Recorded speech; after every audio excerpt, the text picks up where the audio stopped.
You know that feeling. You get to the end of a long day, you were just completely wiped out.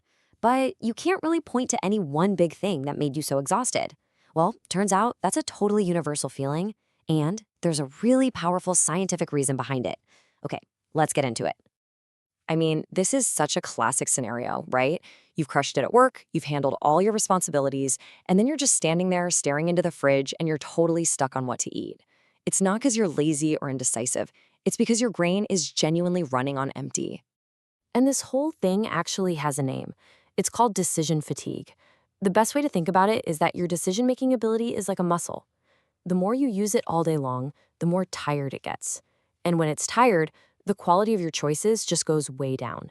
So this isn't some kind of character flaw, it's just a cognitive reality.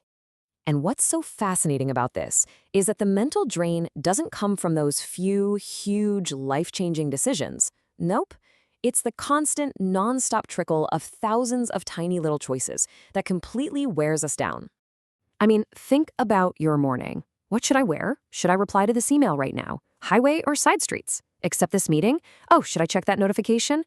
Every single one of these is a micro decision. On its own, it's nothing. But together, they just silently drain your mental battery. And the sheer scale of this is just wild. Researchers estimate that we make thousands of decisions every single day. Most of them are so quick we don't even consciously register them. But our brain, oh yeah, it's paying a small tax for every single one. And this is all happening in a specific part of your brain called the prefrontal cortex. It's right behind your forehead, and it's basically the CEO of your brain. Every single choice you make burns through real energy, actual fuel like glucose. This isn't a metaphor. Your brain's fuel tank is literally getting drained. Okay, so to really understand why this is happening, we've got to pop the hood and look at your brain's electrical activity. Let's talk about brainwaves. Think of them like the different gears your mind shifts into to get things done. So let's do a quick tour of the four main types you see here. At the bottom, you have delta. That's for deep, restorative sleep. Then there's theta, which is that awesome, creative, daydreamy state. Up from that is alpha, which is when you're calm but focused. And then you've got beta. That's your go mode, active thinking, problem solving, and yeah, stress. Now, here is where this all clicks together. Decision fatigue isn't just about your brain being low on fuel, it's about your brainwaves getting stuck in the wrong gear, which creates this nasty feedback loop of total exhaustion. See, beta waves are great. We need them to get things done. But the problem is when we're in a high beta state all day long. That constant high-frequency on state is scientifically linked to stress, to anxiety, and to that burnout feeling we know way too well. And this really shows you the two sides of the coin. Over on one side, you've got that high beta states, stress, anxiety, just being constantly alert, which leads to burnout. And on the other, you have the restorative alpha and theta states, calm, creativity, relaxation. The key to feeling good is being able to shift out of beta and into these other states. But here's the catch. Our modern world is practically built to lock us into that high beta state.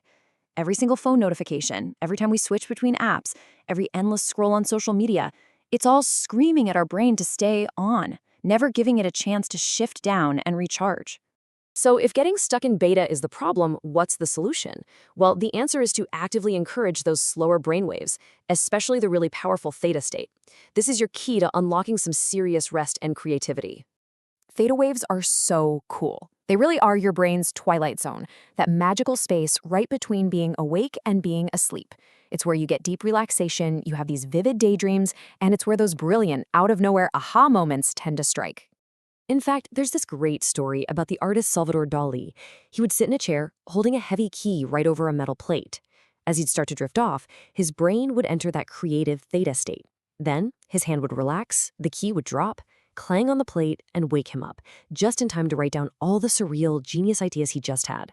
Okay, so you don't have to be Salvador Dali to use this stuff. You can take real steps to manage your brain's energy. So let's build a simple, practical action plan so you can reclaim your cognitive budget. All right, here are a few things you can literally start doing today. First, batch your decisions. Plan all your meals for the week on Sunday, or pick out all your outfits. Done. Second, set defaults. Tuesdays are pasta night, period. No more debate. And third, make your most important decisions in the morning when your brain's fuel tank is full. Now for the long game. You want to build systems. So first, design your environment. Make the good choice the easy choice, like keeping healthy snacks right on the counter. Second, automate your routines to put them on autopilot. And third, and this is a big one, learn to satisfice, which just means choosing the good enough option instead of wasting tons of energy trying to find the perfect one. And finally, please remember this. Preventing fatigue is only half the work. You have to actively recover. Taking real breaks during the day, and I mean real breaks, away from a screen, and getting quality sleep, these are not luxuries. They are absolutely non-negotiable for a healthy, high-performing brain. So as we wrap up, I'll just leave you with this one question to chew on. What is one small, recurring decision that you can automate, starting tomorrow, to free up just a little bit of that precious mental energy?